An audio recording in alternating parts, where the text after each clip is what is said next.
Hello friends. आज के इस वीडियो में हम आपको दिखाएंगे कि जो हमारे नॉन स्मार्ट टीवी आता है उसमें कैसे आप सॉफ्टवेयर कर सकते हैं। तो जो हमारा आज का जो टॉपिक रहेगा वो ये प्रोग्रामर के ऊपर रहेगा। आप देखेंगे तो ये जो प्रोग्रामर है वो RT809F है। इस प्रोग्रामर से आप जो नॉन स्मार्ट टीवी आता है उसके जो सॉफ्टवेयर होता है उसको आप चढ़ा सकते हैं। इस प्रोग्रामर से आप लैपटॉप में भी जो बायोस आता है उसको भी आप बायोस प्रोग्राम कर सकते हैं। तो ये सेमी हमारा होता है। बाकी इसमें कुछ कनेक्टर्स दिया हुआ होता है, जैसे आप यहाँ पे देखें तो ये सारे कनेक्टर को यूज करते हैं हम लोग अलग अलग बायोस में सॉफ्टवेयर करने के लिए। और ये दो केबल मिलता है, एक केबल से तो यहाँ से ये कनेक्ट हो जाएगा कंप्यूटर से, और एक VGA केबल मिलता है जो VGA केबल से हम लोग टीवी में जब सॉफ्टवेयर करते हैं तो यूज करते हैं। बाकी जो हमारा ये प्रोग्रामर होता है इससे आप स्मार्ट टीवी को तो नहीं कर सकते हैं, लेकिन नॉन स्मार्ट टीवी को आप कर सकते हैं। जो भी बायोस हमारे आते हैं जो सॉफ्टवेयर जिसमें करते हैं वो जो 8 पिन वाला आता है तो आप उसमें इस कनेक्टर से आप कर सकते हैं। लेकिन जो हमारा स्मार्ट टीवी आता है उसमें हम लोग UEFI बॉक्स या फिर इससे जो अपग्रेड आता है RT809H उस प्रोग्रामर से हम लोग कर सकते हैं। तो उसके लिए हम आगे आपको वीडियो लाएंगे। हम अभी दिखा रहे हैं कि जो हमारा नॉन स्मार्ट होता है उसके बायोस में सॉफ्टवेयर कैसे आप कर सकते हैं, बायोस कैसे आप फ्लैश कर सकते हैं। तो चलिए इस वीडियो में कंप्लीट बने रहिए, आपको कंप्लीट प्रोसेस मिलने वाला है। आप स्किप वीडियो ना करें, कंप्लीट आपको दिखाएंगे कैसे आप बायोस को पहचानेंगे। तो देखिए हमारे पास एक कॉम्बो यूनिवर्सल मदरबोर्ड है। अगर आप यहाँ पे देखेंगे तो ये जो हमारा मेन चिप है उसी के पास में आपका बगल में जो लगा रहता है 8 पिन का वो आपका रहता है। अगर आप उससे नहीं पहचान सकते हैं तो उसमें जो नंबर आता है उससे भी आप उसको पहचान सकते हैं।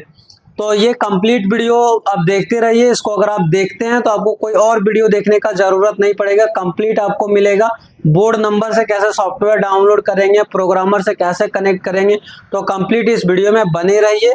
अगर आपको इससे कुछ सीखने को मिलता है तो आप जरूर हमारे वीडियो को जरूर लाइक करें। आप देखिए ये आपके पास प्रोग्रामर मिलता है, आप जब लेंगे तो आपको इस टाइप के कार्टून में मिलता है।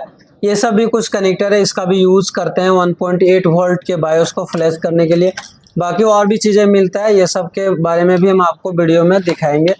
तो देखिए ये जो प्रोग्रामर है इसी प्रोग्रामर से हम इसको प्रोग्राम करेंगे। इसके साथ दो कनेक्टर दिया हुआ होता है। तो एक हमारे लैपटॉप के जो होता है बायोस उसको फ्लैश करने के लिए, अगर छोटा आपका बायोस है तो इसमें लगाएंगे। दोनों में से जिसमें आपका एडजस्ट हो जाता है उसको आप यूज कर सकते हैं, दोनों का सेम ही काम है।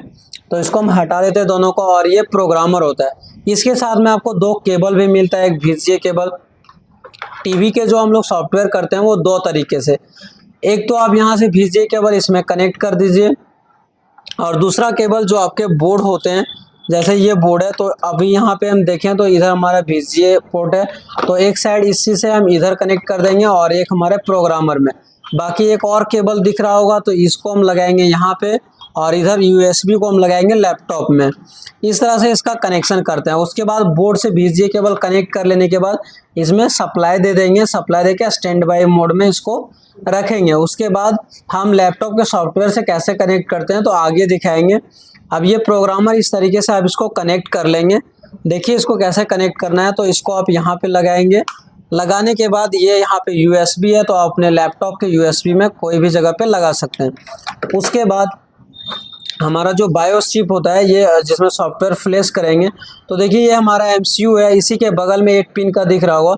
इसको निकालेंगे और निकालने के बाद हम इस सॉकेट में सेट करेंगे। कैसे सेट करेंगे तो देखिए इसमें एक पॉइंट दिख रहा होगा, तो ये फर्स्ट नंबर को डिनोट करता है। अगर यहाँ पे आप देखेंगे तो देखिए यहाँ पे ये लिखा हुआ है, तो ये जो हमारा पहला नंबर पिन होता है उसको हमें A साइड में रखना होता है। A साइड में रख के और इसको प्रेस करेंगे।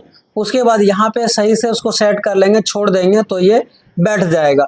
बैठ जाने के बाद इस कनेक्टर को आप यहाँ से उठा करके और इस पिन को आप निकालेंगे। इस तरीके से आप इसको निकालेंगे, और निकालने के बाद फिर से आपको ये साइड वाला है वो इस साइड ही रखना है, और इस तरीके से आप यहाँ पे बैठा लेंगे। बैठाने के बाद इसको लॉक कर देंगे और इस केबल से आप कनेक्ट करेंगे लैपटॉप को, और लैपटॉप में हम इसी प्रोग्रामर का RT809F का सॉफ्टवेयर इंस्टॉल करेंगे। अब जो हमारा चिप था उसको हम निकाल करके और इस तरीके से आप इसको सेट कर लेंगे। हम अभी जो इसको प्रो सॉफ्टवेयर करेंगे वो VGA केबल के थ्रू नहीं, क्योंकि VGA केबल में बहुत बार डिस्टरबेंस आता है, बहुत बार प्रॉब्लम्स भी होता है। तो आप चिप अगर निकाल के यहाँ पे लगाते हैं तो ये काफ़ी इजी हो जाता है। चिप सिर्फ एक बार SMD से खोल के और क्लीन करके आप यहाँ पे सेट कर लीजिए। तो देखिए हमारा चिप प्रॉपर सेट हो चुका है। उसके बाद अब हम लैपटॉप से इसे कनेक्ट कराएंगे।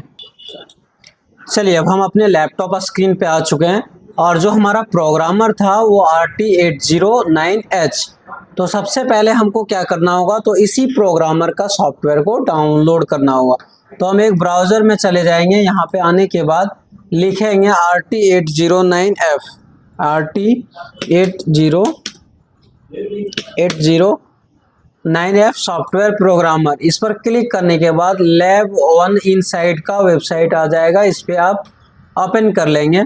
ओपन करके थोड़ा सा वेट करेंगे, ये लोड होगा और नीचे आपको सॉफ्टवेयर का लिंक मिल जाएगा। वेरीफाई पे क्लिक करेंगे और वेरीफाई हो जाएगा। थोड़ा सा नीचे जाएंगे और यहाँ पे देखिए आपको दिखेगा RT809F सॉफ्टवेयर। इस पर क्लिक करेंगे। क्लिक करने के बाद ये सॉफ्टवेयर डाउनलोड हो जाएगा। यहाँ पे देखिए गूगल ड्राइव का आ रहा है, इस पर डाउनलोड पे क्लिक करेंगे और ये डाउनलोड हो जाएगा। अभी हमारे पास ऑलरेडी है तो अभी डाउनलोड नहीं करेंगे।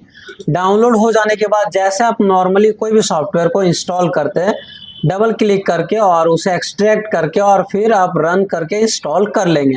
इंस्टॉल करने के बाद देखिए हमारे पास RT809F है। तो इस प्रकार से आपके पास भी आइकन आ जाएगा। अब ये आइकन आ जाएगा तो आपके पास सॉफ्टवेयर रेडी हो जाता है। तो यहाँ पे देखिए हमारे पास जो प्रोग्रामर है उसको हम यहाँ पे कनेक्ट करा लिए। इसको लैपटॉप से भी हम इसको कनेक्ट करा देते हैं। कनेक्ट कराने के बाद डबल क्लिक करेंगे। डबल क्लिक करेंगे, यहाँ पे एस करने के लिए बोला जाएगा, आप यहाँ पे एस कर देंगे। एस करने के बाद ये सॉफ्टवेयर ओपन हो जाएगा। थोड़ा सा वेट करेंगे। अब जब ये फर्स्ट बार ओपन होता है तो यहाँ पे लैंग्वेज ये आएगा चाइनीज़ में। तो देखिए इस प्रकार से आपको देखने को मिलेगा। तो आपको हड़बड़ाना नहीं है। यहाँ पे देखिए सिर्फ लैंग्वेज ही आपको इंग्लिश में दिखेगा और कुछ भी चीज़ें आपको लैंग्वेज इंग्लिश में नहीं दिखेगा। तो लैंग्वेज पे ही आपको क्लिक करना है और इंग्लिश सेलेक्ट कर लेना है। तो जैसे हमारे में शो हो रहा है वैसे ही आपके पास भी शो होना स्टार्ट हो जाएगा। और अगर आपका प्रोग्रामर सही तरीके से आपसे लैपटॉप से कनेक्ट हो गया तो यहाँ पे सीरियल नंबर आ जाएगा। अगर नहीं आ रहा है तो आपके जो प्रोग्रामर है वो लैपटॉप से कनेक्ट नहीं हो पाया है, तो आपको फिर से कनेक्ट कराना है। ये कनेक्ट हो जाने के बाद जो भी टीवी से आप बोर्ड से आप खोले हैं इस बायोस को, तो उसमें आपको एक बोर्ड नंबर देखने को मिलता है। जैसे अगर हम यहाँ पे देखें तो देखिए हमारे केस में यहाँ पे दिख रहा है और इसका जो नंबर है वो T.R67.675। इसके फाइल को आप डाउनलोड करेंगे। डाउनलोड कैसे करेंगे तो वो भी हम एक बार आपको बताते हैं। तो नेट पे आएंगे और यहाँ पे आने के बाद आप लिखेंगे T.R67.675। लिखने के बाद देखिए सॉफ्टवेयर आ जाएगा। सॉफ्टवेयर ही डाउनलोड करना है। इस पर क्लिक करेंगे और बहुत सारे यहाँ पे आपको वेबसाइट दिखेगा, तो किसी एक वेबसाइट से हम इसको डाउनलोड कर लेते हैं। तो यहाँ पे स्क्रॉल डाउन करेंगे, नीचे जाएंगे और नीचे जाने के बाद आपके पास ऑप्शन आ जाएगा। तो और नीचे हम आ जाते हैं। अब देखिए यहाँ पे नहीं है तो थोड़ा सा ऊपर आएंगे और हम देख लेंगे कि कहाँ पे हमारे पास है। देखिए यहाँ पे गेट लिंक है। तो यहाँ से आप इस सॉफ्टवेयर को डाउनलोड कर लेंगे। हमारे पास अभी भी ये ऑलरेडी है, बट यहाँ पे अगर नहीं मिलता है तो हम लोग टेलीग्राम में भी ढूंढते हैं, वहाँ पे अगर मिल गया तो वहाँ से भी आप कर सकते हैं। तो जहाँ से आपको मिले एक बार ट्राई कर लीजिए। अगर सही होगा तो वो काम कर जाएगा, नहीं होगा तो दूसरी जगह से आपको ट्राई करना होगा। तो उस तरीके से आप सॉफ्टवेयर को डाउनलोड कर लेंगे। अब डाउनलोड करने के बाद आप अपने चिप को भी कनेक्ट कर लेंगे कनेक्टर से, और ये प्रोग्रामर से प्रॉपर कनेक्ट करने के बाद सबसे पहला ऑप्शन आता है स्मार्ट आइडेंटिफाई स्मार्ट आईडी। इस पर आपको क्लिक करना है। आप जैसे ही क्लिक करेंगे तो देखिए यहाँ पे कुछ लिख के आ जाएगा, द करेंटली सेलेक्टेड W25Q32V। ठीक है, कैपेसिटी कितना है तो 32 MB। जो चिप अभी हमने यहाँ पे लगाए हैं बायोस चिप, तो इसका कैपेसिटी है 32 MB और जो उसके बाद 4 MB मेगा बीट्स देख रहा है, इसमें जो फाइल डला है वो 4 MB का डला हुआ है। तो इस प्रकार से आप इसके कैपेसिटी के बारे में जान सकते हैं, स्टोरेज के बारे में जान सकते हैं। अगर आपका चिप खराब हो जाता है बार बार खोलते हैं या फिर बहुत बार ये करप्ट हो जाता है डेटा, लेकिन कभी कभी ऐसा कंडीशन आता है कि चिप ही खराब हो जाता है, तो आप दूसरे चिप से बदल के लगा सकते हैं, लेकिन डेटा आपको सेम ही डालना पड़ेगा। तो यहाँ पे देखिए ये सेलेक्टेड हो चुका है। बहुत बार आप जब ट्राई करेंगे तो आपके कंडीशन में क्या आएगा, यहाँ पे एरर आएगा, यहाँ पे आएगा द सेलेक्टेड पिन 1 2 3 या फिर अलग अलग आएगा, ये पुअर कनेक्शन है। तो आपको फिर से इसको दबा करके और अच्छे से कनेक्ट करना है। तो बार बार आप अगर ट्राई करेंगे तो आपसे ज़रूर होगा, तो आप तुरंत ही इसमें आप ऐसा नहीं सोचें कि ये गलत है वीडियो या फिर सही से नहीं बताया गया है। तो इसको आप प्रत्येक बार चेंज करके और अलग अलग पिन को साफ करके लगाएंगे तो वो ज़रूर यहाँ पे सेलेक्ट हो जाएगा। तो आपको 4-5 बार ट्राई करना है। ट्राई करने के बाद आप स्मार्ट आइडेंटिफाई पे क्लिक करेंगे तो यहाँ पे कैपेसिटी आ गया, मतलब हमारा चिप और प्रोग्रामर सारी चीज़ें ओके कनेक्टेड हो चुका है। अब आपको रीड ऑप्शन पे क्लिक करना है। जैसे आप रीड पे क्लिक करेंगे तो देखिए ये रीड करना स्टार्ट कर देगा, और रीड जैसे हो जाएगा तो आपको सेव करने के लिए बोला जाता है। अब ये रीड हो रहा है तो रीड होने देते हैं, उसके बाद हम इसको सेव कर लेंगे। तो अब देखिए हमारे पास ये सेव करने के लिए आ चुका है। तो अब हम इसको क्या करेंगे, तो एक फोल्डर के अंदर हम इसको सेव कर लेंगे। यहाँ पे हम आके और इसको सेव कर लिए। अगर हम आपको दिखाना चाहें कि ये कितने MB का होता है तो देखिए हम दिस PC में जाते हैं और हमारे डाउनलोड के अंदर था यूनिवर्सल टीवी, इसके अंदर था, और ये न्यू फोल्डर के अंदर। तो देखिए अभी जो हम सेव किए ये 4 MB का फाइल है, और 4 MB का भी हम डालेंगे। अभी इंस्टॉल भी जो अब इसमें सॉफ्टवेयर चढ़ाएंगे वो भी हमारा 4 MB का ही होगा। तो इस तरीके से आप इसको रीड कर लेंगे। रीड करके सेव करना क्यों ज़रूरी है, तो बहुत बार ऐसा होता है कि आपको कस्टमर टीवी देता है, वो लोगो हैंगिंग में रहता है, और आप दूसरे सॉफ्टवेयर को जब चढ़ाते हैं तो डेड हो जाता है। तो आपको सेम कंडीशन में, अगर आपके पास सॉफ्टवेयर बाय चांस नहीं मिला तो आपको सेम कंडीशन में रिटर्न भी देना होता है, नहीं तो कस्टमर आपका तो भड़क जाएगा। तो उसके लिए क्या करना होगा, उसी फाइल को अगर नहीं मिलता है आपको, रेयर केस में ही ऐसा होता है कि नहीं मिलता है, बाकी हमेशा मिल ही जाता है। नहीं मिलता है तो उसी फाइल को चढ़ा करके और फिर से उसी कंडीशन में टीवी आ जाएगा। तो आपके पास बैकअप प्लान भी होना चाहिए। अगर सक्सेस हो गया तो हो गया, नहीं हुआ तो पीछे आने का भी रास्ता होना चाहिए। ऐसा ना कि आप फंस जाएं, तो उसको ज़रूर से सेव करके रखना है।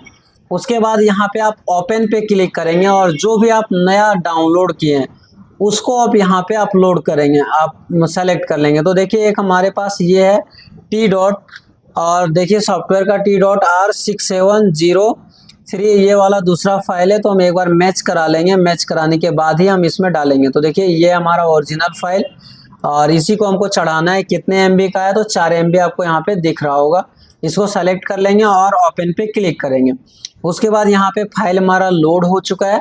लोड हो जाने के बाद देखिए आप स्टेप बाय स्टेप यहाँ पे कर रहे हैं। पहले स्मार्ट आइडेंटिफाई, फिर रीड किए, फिर सेव किए, फिर ओपन किए फाइल को।